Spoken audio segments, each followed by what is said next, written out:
The alarm bells rang through the massive space station like thunder. Admiral Zeftar ran down the metal halls, his blue skin turning pale with fear. Other aliens rushed past him, their faces showing the same terror that gripped his heart. Something terrible was happening. The council chamber doors burst open as Zeftar entered. Inside, representatives from 40 different alien races sat around a huge table. The air was thick with panic. Holographic screens floated above the table, showing images that made everyone sick to look at. "Show him," said Counselor Vexani, her crystal body shaking. Her voice was barely a whisper. The main screen lit up with footage from the Outer Rim worlds. Planet after planet appeared on the display, but they were all wrong. Where green forests and blue oceans should have been, there was only smooth glass. The worlds looked like giant marbles, perfectly round and completely dead. "How many?" Zeftar asked, though he feared the answer. 12 systems. 36 worlds, all life gone, General Korth replied. The massive warrior's voice cracked as he spoke. They consumed everything. Plants, animals, even the bacteria in the soil. Nothing left. Zeftar felt his legs go weak. He grabbed the edge of the table to stay standing. "The Devourers," he whispered. The word sent a wave of terror through the room. Several aliens made religious gestures. Others simply stared at the screens in shock. The Devourers were more than enemies. They were nightmares made real. "We thought they were just stories," said Counselor Nim-Ara. Her tentacles curled around herself in fear. "Ancient tales to scare children. The stories were real," Vexani said. 10,000 years ago, they came from the dark between galaxies. They ate entire civilizations. Billions died before they finally went away. General Korth activated another screen. This one showed recent battle footage. Massive shapes moved through space like living ships. They were part machine and part creature, covered in black metal and pulsing flesh. Energy beams bounced off their hulls like raindrops. "Our fleets engaged them at Sector 7, Korth explained. "We lost half our ships in the first hour. Their technology adapts. Every weapon we use against them becomes useless after one fight." The room fell silent except for the quiet hum of the space station's engines. Everyone knew what this meant. The Galactic Council had the strongest military in known space. If their combined fleets could not stop the Devourers, nothing could. "How long do we have?" asked Admiral Zeftar. 6 months, maybe less, Korth replied. "They move fast. Each world they consume makes them stronger. Soon they will reach the core systems." Zeftar looked around the table at the faces of his fellow council members. Some were trying to stay calm. Others were openly crying. All of them knew they were looking at the end of everything they had built. "What about evacuation?" suggested one of the younger representatives. "To where?" Vexani asked sadly. "They will follow us anywhere we go, and we cannot move billions of people fast enough." The discussion went on for hours. Battle plans were made and thrown away. Evacuation routes were planned and abandoned. Every idea they came up with had the same result: the Devourers would win. Finally, Counselor Nim-Ara spoke up. Her voice was so quiet that everyone had to lean forward to hear her. "There is one option we have not talked about." "What option?" Zeftar demanded. "The humans." The room went completely silent. Several aliens actually stepped back from the table. The word humans was not spoken lightly in council chambers. "You cannot be serious," General Korth said. His warrior's pride was clearly hurt by the suggestion. "They are Deathworlders," Vexani added. "Predators from a planet that tried to kill them every day. They are not civilized like us." Nimara nodded slowly. "That is exactly why we need them." She activated a new screen that showed files about Earth and its people. The images were disturbing. Humans hunting animals for sport. Human armies fighting wars with weapons designed to cause maximum pain. Human scientists studying how to kill more efficiently. Look at their history, Nimara continued. They have been fighting and killing for millions of years. Their entire evolution was based on being better predators than everything else on their world. They are monsters, whispered one of the council members. Yes, Nimara agreed. But they are our monsters. When we first met them 50 years ago, what did they do? They captured our diplomatic ship and took it apart to see how it worked. They were not afraid. They were curious. Zeftar remembered that first contact. It had been a disaster. The humans had somehow managed to disable and board a council vessel that was supposed to be impossible to attack. When confronted about their actions, the human leader had simply said they wanted to be sure the aliens were not a threat. They quarantined us, Vexani pointed out, put restrictions on our space, treated us like the dangerous ones. Because to them we are, Nimara explained. They look at the galaxy and see potential enemies everywhere. They prepare for war even when they want peace. That is what predators do. General Korth stood up suddenly. You want us to ask the Deathworlders for help? To admit that our civilization cannot protect itself? I want us to survive, Nimara replied firmly. The Devourers see us as food, but humans might see them as prey. The debate that followed was heated. Many council members refused to even consider asking humans for help. They argued that it would be better to die with dignity than to rely on creatures they considered barely civilized. But as the hours passed and more reports came in of worlds being consumed, fear began to win over pride. The Devourers were getting closer. Time was running out. Finally, Admiral Zeftar called for a vote. All in favor of contacting the humans? Hands, claws, tentacles, and other appendages slowly rose around the table. It was close, but the majority had spoken. Very well, Zeftar said with a heavy heart. Prepare a message for Earth. Tell them that an ancient enemy has returned and threatens all life in the galaxy. Ask for their help. As the message was prepared and sent toward the small blue world at the edge of known space, the council members could only hope they had not just made a terrible mistake. They were about to invite the galaxy's most dangerous predators to join the fight. The question was whether humans would see the council as allies worth saving or simply as more prey to be hunted. Captain Jake Morrison sat in his command chair aboard the Earthship Vigilant, reading the alien message for the 4th time. The bridge around him was quiet, except for the soft hum of computers and life support systems. His crew waited for him to make a decision that could change everything. So let me understand this, said Commander Lisa Grant from her position at the tactical station.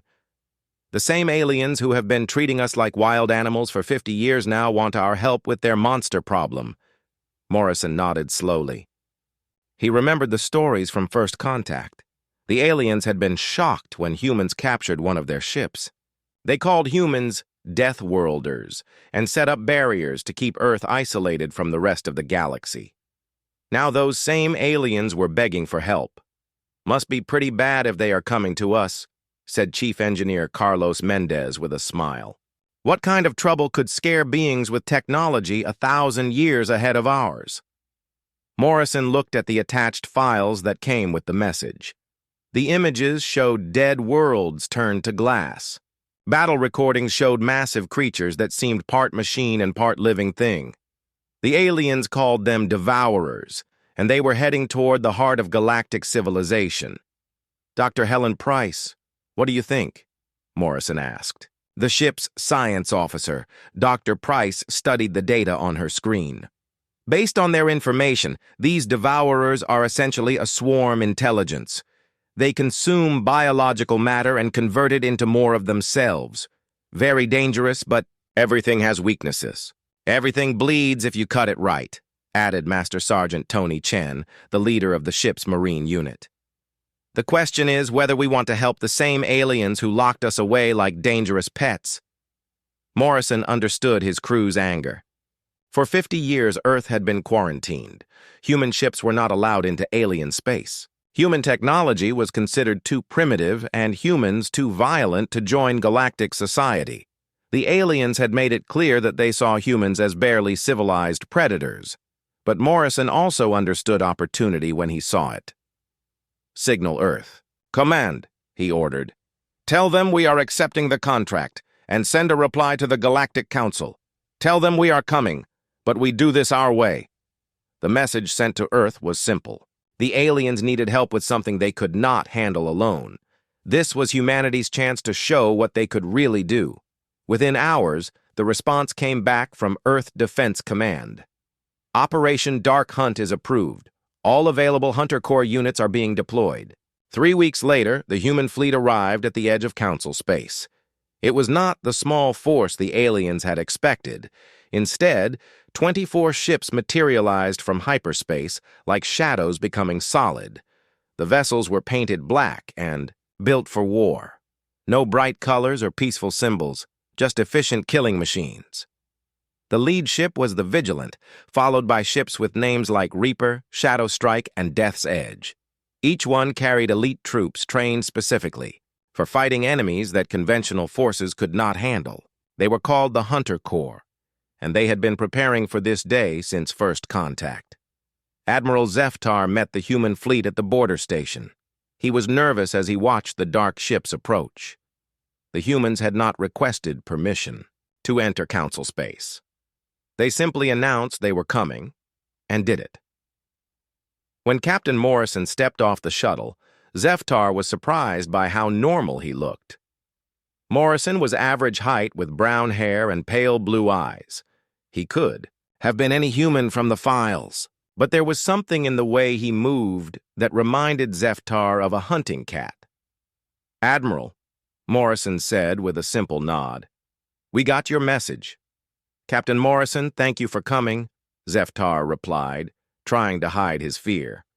"We are grateful for your assistance." Morrison's expression did not change. "We are not here to assist. We are here to hunt. There is a difference." Behind Morrison came his senior staff.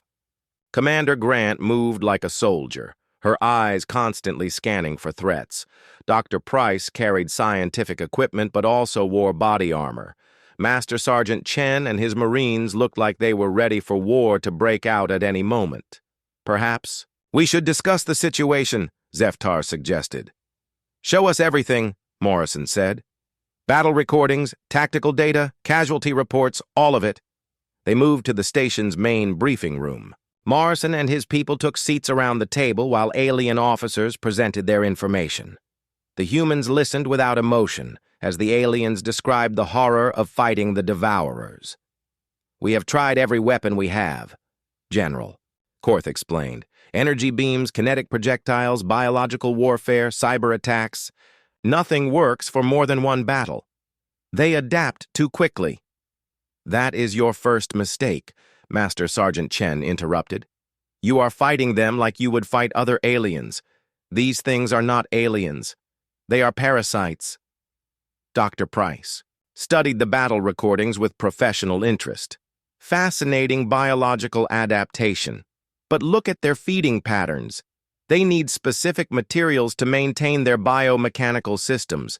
Disrupt their supply lines and they will start consuming each other. Morrison smiled, but it was not a friendly expression. "Classic siege tactics. Make them hungry enough, and they will do our work for us." The aliens stared in shock as the humans began discussing strategies that had never occurred to them. Psychological. Warfare against creatures with a hive mind. Supply line attacks instead of direct confrontation, using the Devourer's own adaptability against them through false information. "You want to trick them?" Counselor Vexani asked in disbelief. "We want to hunt them," Commander Grant corrected. "Prey animals react predictably when they are desperate. Even apex predators have weak spots." Over the next several days, human teams spread throughout the Council fleet. They analyzed everything with the careful attention of scientists and the ruthless efficiency of soldiers. They found patterns the aliens had missed and weaknesses in what seemed like perfect design. But most importantly, they began planning an ambush on a scale the galaxy had never seen. Morrison called his senior staff together for a final briefing. Opinions? They are tough, but not invincible, Dr. Price reported. Their distributed intelligence has limits, overwhelm their processing capacity, and they become just big animals. Big, stupid animals, Chen added, and we know how to kill those. The aliens are scared, Commander Grant observed. They have been running from these things for months. They are thinking like prey instead of predators. Morrison nodded. That works in our favor. The Devourers are used to enemies that run away or fight desperately. They are not ready for something that hunts them back.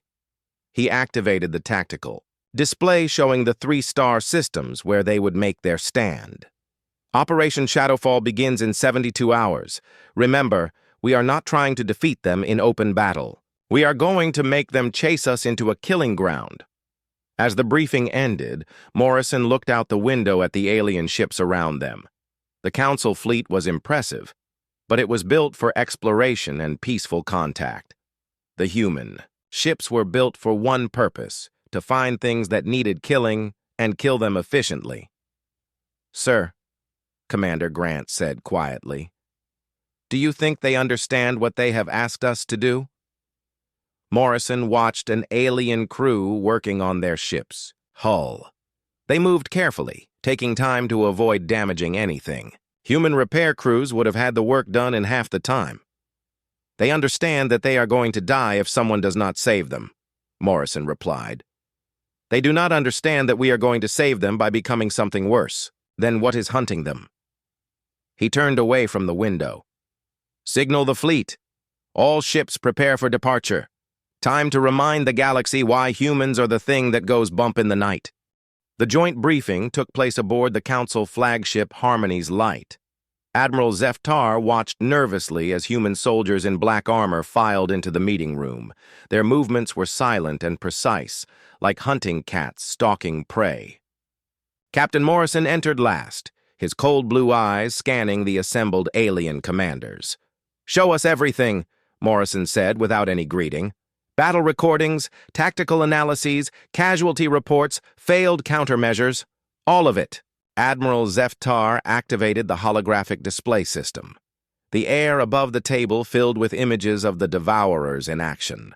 The creatures were massive, biomechanical nightmares that moved through space like living starships. They flowed across planets like a plague, consuming everything in their path. "We have tried every conventional approach," General Korth explained, his voice heavy with defeat. "Energy weapons, kinetic bombardment, biological warfare, cybernetic attacks. Nothing works for more than a single engagement." "Master Sergeant?" Chen leaned forward, studying the recordings with professional interest. "There's your problem right there. You're fighting conventionally against something that is not conventional." Dr. Helen Price examined the data streams flowing across her portable computer. "Interesting biological structure. They are essentially a macroorganism with distributed intelligence. But look at this pattern in their feeding behavior." She highlighted specific sections of the recordings that showed the Devourers processing consumed material. They require specific mineral compositions to maintain their biomechanical integration. Cut off their supply chain and they will start breaking down. Classic siege warfare, Morrison added with a predatory smile. Starve them out, and they will do half our work for us. The aliens stared in horrified fascination as the humans began discussing tactics that had never occurred to them. Psychological warfare against a hive mind seemed impossible. Supply line interdiction required getting close to the enemy. Using the creature's own adaptability against them sounded like suicide. "You want to trick them?" Counselor Vexani asked, her crystal body shimmering with disbelief. "We want to hunt them," Commander Lisa Grant corrected. "There is a difference between fighting and hunting. Prey reacts predictably when it is desperate. Even apex predators have weaknesses." Over the following days, human teams spread throughout the Council fleet like a virus.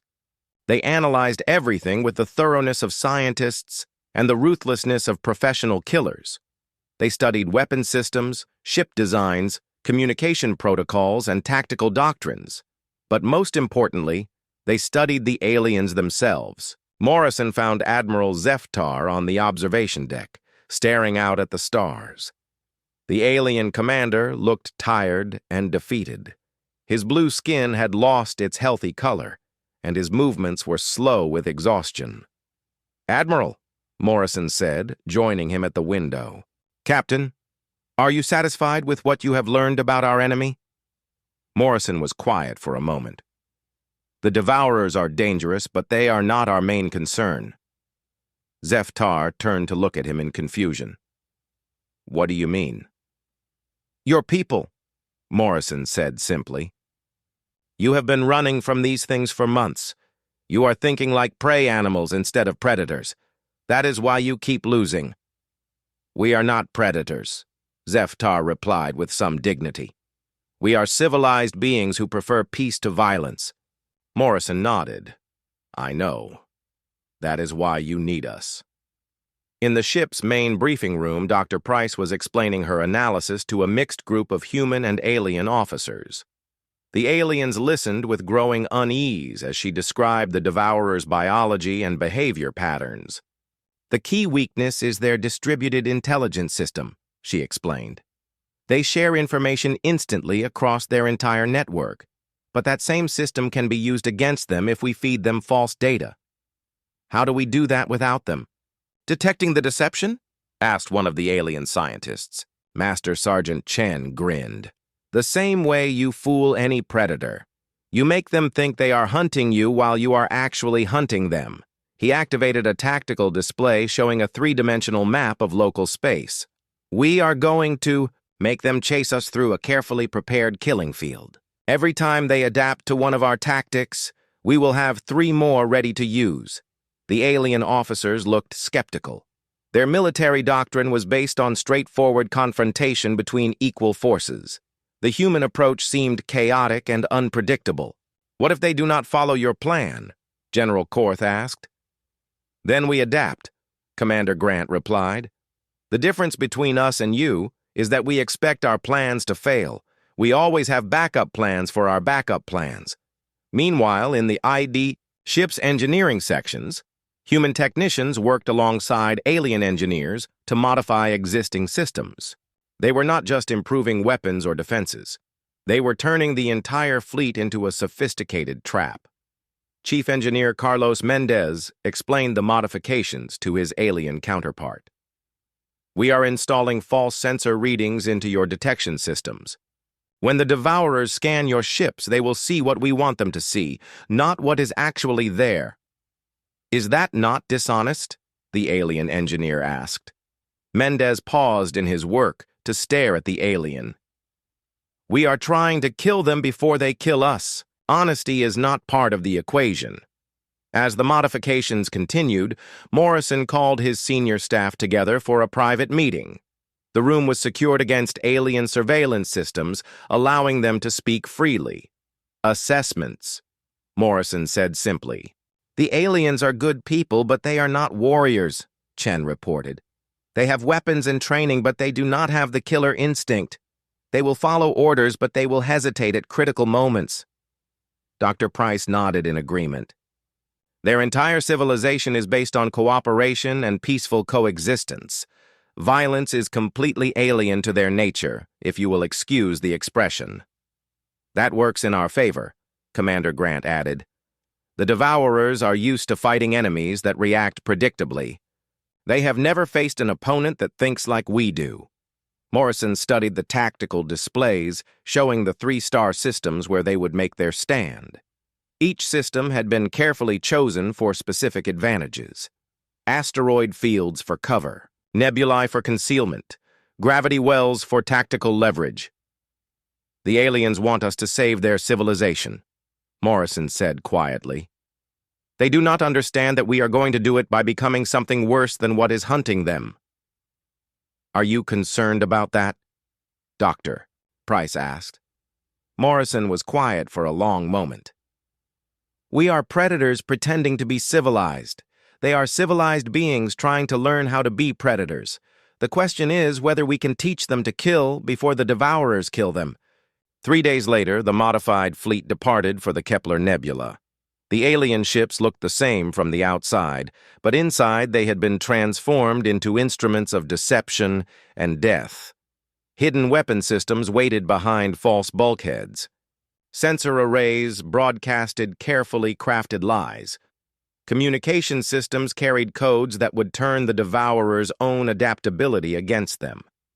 As they entered hyperspace, Morrison stood on the bridge of the Vigilant and watched the stars shift into brilliant lines. Somewhere behind them, the devourers were consuming another world.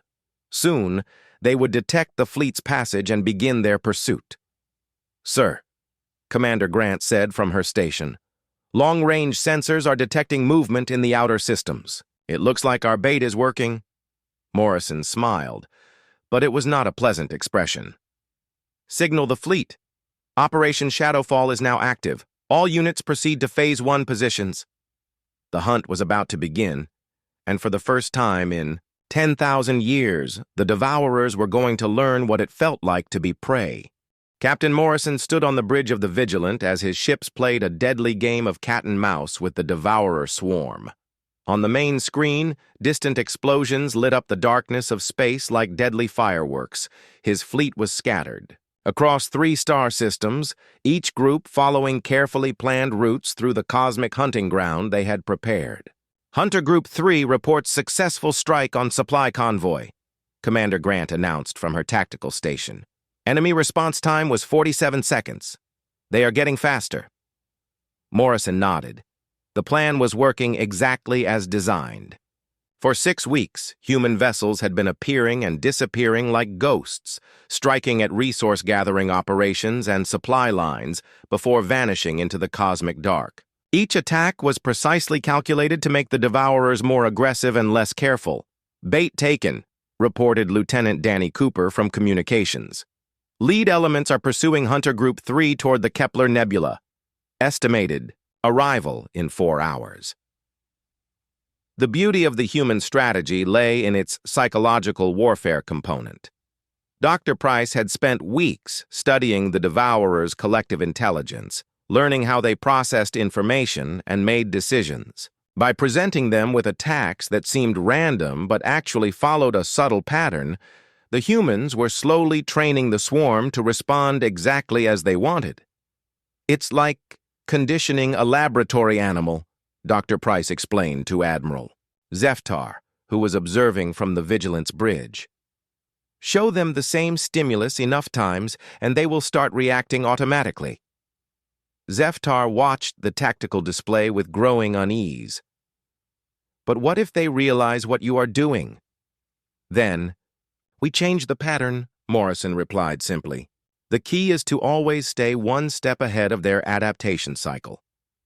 Master Sergeant Chen's Marines had developed specialized boarding tactics for this operation. Using modified stealth suits and portable teleportation technology borrowed from alien vessels, they could infiltrate devourer ships without being detected. Their mission was not to destroy, but to plant false intelligence in the creature's organic networks. "Infiltration Team Alpha reports mission success," Chen announced over the comm system. "False sensor data has been planted in their navigation systems. They should start seeing phantom targets in Sector 7 within the hour." The Devourers' distributed intelligence was their greatest strength, but the humans had found a way to turn it into a weakness. By feeding false information into their network, they could make the entire swarm react to threats that did not exist while ignoring real dangers. Morrison watched as another group of Devourer vessels changed course to pursue one of his hunter groups. The creatures were becoming more focused and aggressive with each engagement. Their usual methodical consumption pattern was breaking down as their predatory instincts took over. "They are starting to think like individual hunters instead of a coordinated swarm," observed Dr. Price. "Their collective intelligence is being overwhelmed by basic predatory programming." Commander Grant looked up from her station. Sir, we are receiving reports from all hunter groups. The Devourers are committing more and more of their forces to direct pursuit. Estimated 80% of their main swarm is now following our planned route. Morrison felt a cold satisfaction. The trap was working perfectly. The Devourers thought they were hunting scattered groups of human raiders. In reality, they were being led like lambs to slaughter through a carefully prepared killing field. Signal. All units, Morrison ordered. Execute Phase 2. Begin herding operations. Across the 3-star systems, human ships changed their tactics. Instead of hit-and-run attacks, they began using coordinated maneuvers to guide the Devourers along specific paths. Like ancient hunters driving buffalo toward a cliff, they used precise timing and positioning to funnel the swarm exactly where they wanted it. The aliens aboard the Council ships watched in amazement as the humans demonstrated a level of tactical coordination they had never seen before. Every ship moved with perfect timing. Every attack served multiple purposes. What looked like chaos to alien eyes was actually a carefully choreographed dance of death. How do they coordinate so precisely? Without constant communication? Admiral Zeftar asked. Predator pack behavior, explained Dr. Price. Humans evolved as cooperative hunters. They can anticipate each other's actions without needing to discuss them first. Meanwhile, in hidden asteroid bases throughout the target zone, human engineers worked around the clock preparing the final phase of their plan. They were not just building weapons. They were constructing an environment where the Devourer's greatest strengths would become fatal weaknesses. Chief Engineer Mendez supervised the installation of the last batch of sensor disruptors in the Kepler Nebula. Phase 3, preparations are complete, he reported. The nebula is now essentially a sensory dead zone. Once they enter, their distributed intelligence will be severely limited. Morrison studied the tactical readouts showing the approaching swarm. The Devourers had committed their entire force to what they believed would be the final elimination of the troublesome human raiders. They had no idea they were flying into the most sophisticated trap in galactic history. All units, this is Vigilant, Morrison broadcast on the Fleet Command channel. The enemy is approaching the final waypoint. Execute endgame protocol on my mark. The last human ships disappeared into the Kepler Nebula just minutes before the Devourer swarm arrived. To the creature's sensors, it looked like the humans had finally been cornered with nowhere else to run. The nebula appeared to be a dead end, filled with cosmic dust and radiation that would interfere with both sensors and weapons. The Devourers saw what looked like a perfect opportunity to finally destroy their tormentors. They plunged into the nebula at maximum speed, their biomechanical forms cutting through the cosmic dust like sharks through water. They had no way of knowing that the nebula had been seeded with millions of microscopic devices. Not weapons, but environmental modifiers that would turn the cosmic dust itself into a weapon against them. Contact, reported Commander Grant. Primary swarm is entering the nebula. All units are proceeding to final positions. Morrison watched as the last pieces of his trap fell into place. Human ships took up positions throughout the nebula, hidden behind clouds of cosmic dust and debris. Weapon systems that had been disguised as sensor equipment powered up for the first time. False readings began flooding the Devourer's sensors, making them see enemies everywhere and nowhere. Sir, Lieutenant Cooper said quietly, Dr. Price reports that the sensory interference is working.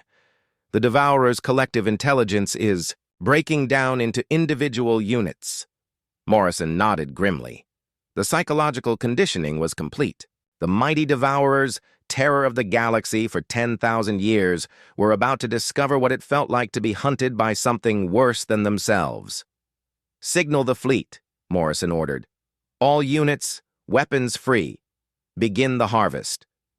In the depths of the Kepler Nebula, humanity was about to remind the universe why they were the apex predators of known space. The hunt was entering its final phase, and there would be no escape for their prey. The final battle took place in the heart of the Kepler Nebula, where weeks of preparation had turned cosmic dust and empty space into the most sophisticated killing field in galactic history. Captain Morrison stood on the bridge of the Vigilant, watching as massive biomechanical shapes emerged from hyperspace like nightmares made real. "Visual contact with the primary swarm," Commander Grant reported from her tactical station. "Estimated 3,000 individual units. They have committed their entire force."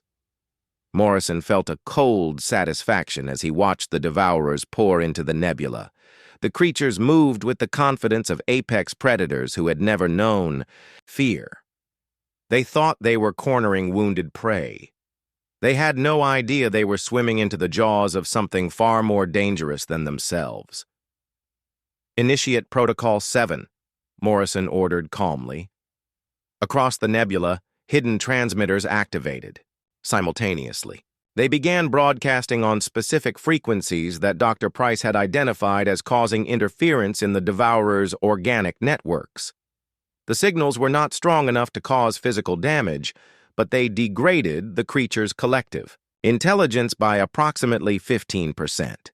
The effect was immediate and devastating. The swarm's perfect coordination began to falter as individual units started making autonomous decisions. Their adaptive programming began conflicting with collective imperatives. For the first time in their existence, the Devourers experienced something like confusion. "Collective intelligence degradation confirmed," Dr. Price reported from her science station. "They are operating as independent units now instead of a unified organism." Master Sergeant Chen watched the tactical display with professional satisfaction. "Now they are just big, dumb animals.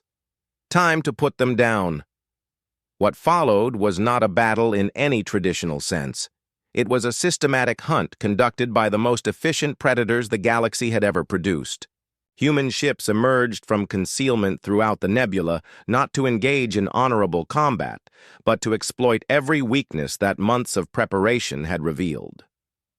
The first wave of attacks targeted the Devourer's mineral processing centers. Specialized ammunition designed by human engineers struck with surgical precision, disrupting the biomechanical integration that kept the creatures alive. Without their ability to process consumed matter, their systems began breaking down from within. "Direct hits on 12 priority targets," reported Lieutenant Cooper. "Their regeneration capabilities are dropping by 20% per minute." But the humans were just getting started. Cyber warfare specialists, led by Dr. Price, fed carefully crafted false sensory data into the Devourer's remaining communication networks. The creatures began seeing phantom enemies everywhere, turning their own adaptive reflexes against them. They wasted energy and ammunition fighting illusions while real threats closed in from all sides. "Sensor Ghost program is active," Dr. Price announced. "They are firing at their own shadows now." Meanwhile, human psychologists had identified specific frequency patterns that induced something resembling panic in the creature's collective consciousness. As these signals flooded the nebula, the mighty Devourers began experiencing an emotion they had never felt before: fear. Morrison watched the tactical display as the swarm's formation completely collapsed. Individual creatures were fleeing in random directions, their biomechanical systems sparking and failing as the psychological warfare took its toll. Some were attacking each other in their confusion. "Sir," Commander Grant said with barely controlled excitement, "enemy formation integrity has dropped to 0. They are in full retreat." "No," Morrison corrected her. "They are trying to retreat. There is a difference." He was right. The humans had planned for this moment as well. As the Devourers attempted to flee the nebula, they found their escape routes blocked by carefully positioned minefields and weapon platforms. Every exit had been sealed. Every escape route led only to more human ships waiting in ambush. Chief Engineer Mendez activated the final phase of the trap. Throughout the nebula, gravity generators that had been disguised as navigation beacons powered up simultaneously. The artificial gravity wells pulled the fleeing Devourers back toward the center of the nebula, where human weapons waited to finish them. "Gravity trap is active," Mendez reported. No enemy units are escaping the engagement zone. Admiral Zeftar watched from the bridge of his flagship, hardly believing what he was seeing. The Devourers had been the terror of the galaxy for 10,000 years. They had consumed entire civilizations without ever showing weakness. Now they were being systematically destroyed by creatures they had probably never even noticed before. "How is this possible?" he whispered. Morrison heard the question and turned to face the alien admiral. "Because we are better predators than they are," he said simply. "They evolved to hunt civilized species who fight with honor and dignity. We evolved to hunt things that were trying to kill us every single day." As the battle reached its climax, individual Devourer units began attempting desperate attacks against the human ships. But even this played into Morrison's strategy. Each creature that tried to fight was immediately targeted by multiple human vessels using coordinated attack patterns that had been perfected through millions of years of pack hunting. "They adapt to individual threats," Commander Grant observed, as she watched another Devourer fall to combined fire from 3 human ships. "But they cannot adapt fast enough to handle coordinated pack tactics." The slaughter continued for 6 hours. When it was finally over, the Kepler Nebula was filled with slowly cooling biomechanical debris. The Devourers were not just defeated. They were extinct, their collective consciousness scattered beyond any hope of reconstruction. In the aftermath, salvage crews worked to clean up the remains, while human ships established a perimeter around the nebula. Morrison received a priority transmission from Earth Defense Command, congratulating him on the successful operation. But he also received another message that was far more interesting. "Sir," Lieutenant Cooper announced, "we are receiving a transmission from the Galactic Council. It is an official offer of membership in their civilization, complete with full diplomatic status and access to all Council territories." Morrison read the message carefully. It was everything humanity had been denied for 50 years. Recognition as an equal species, access to alien technology and trade networks, a place at the table of galactic civilization. His response was characteristically brief. "Reply to the Council. Tell them we appreciate the offer, but we prefer to stay where we are. The galaxy is a dangerous place. Someone needs to keep watch in the dark." As the human fleet prepared to depart, Morrison called his senior staff together for one final briefing. They gathered in the Vigilance main conference room, tired but satisfied with their work. "Analysis," Morrison said simply. "The Devourers were everything the aliens said they were," Dr. Price reported. "Nearly perfect biomechanical predators with advanced adaptive capabilities. Under normal circumstances, they would have been almost impossible to defeat." "But circumstances were not normal," added Commander Grant. "They had never faced an opponent that could think like we do. Their entire strategy was based on hunting prey that would either run away or fight desperately." "Master," Sergeant Chen leaned back in his chair. "The aliens were right to be afraid of them. But they were also right to call us. Sometimes you need monsters to fight monsters." Morrison nodded slowly. He looked out the window at the alien ships that were beginning their journey back to Council space. They would return as heroes, having saved their civilization from extinction. They would probably never mention that they had needed the help of uncivilized Deathworlders to do it. "Sir," Commander Grant asked quietly, "do you think we did the right thing?" Morrison was quiet for a long moment. "We saved billions of lives and eliminated a threat that could have consumed the entire galaxy. I would say that qualifies as the right thing." "But now they know what we are capable of," Dr. Price pointed out. "They will never look at humanity the same way again." Morrison smiled, but it was not a pleasant expression. "Good. Let them remember that there are things in the dark that are worse than their nightmares. Maybe next time they will think twice before they need our help." As the human fleet disappeared back into hyperspace, heading for the outer rim territories that they called home, the aliens were left with a sobering realization. They had been saved by creatures even more terrifying than the ones that had threatened them. Years later, Children across the galaxy would hear whispered stories of the Death Worlders who had emerged from the darkness to save them all. Some would call them heroes, others would call them monsters. The truth, as always with humans, was probably both, and in the deepest reaches of space, new threats would eventually stir in ancient sleep, unaware that Earth's patient hunters were, already watching, already planning, already ready to remind the universe that in the game of survival, humanity had never learned how to lose. The galaxy was safe, protected by guardians who chose to remain in the shadows.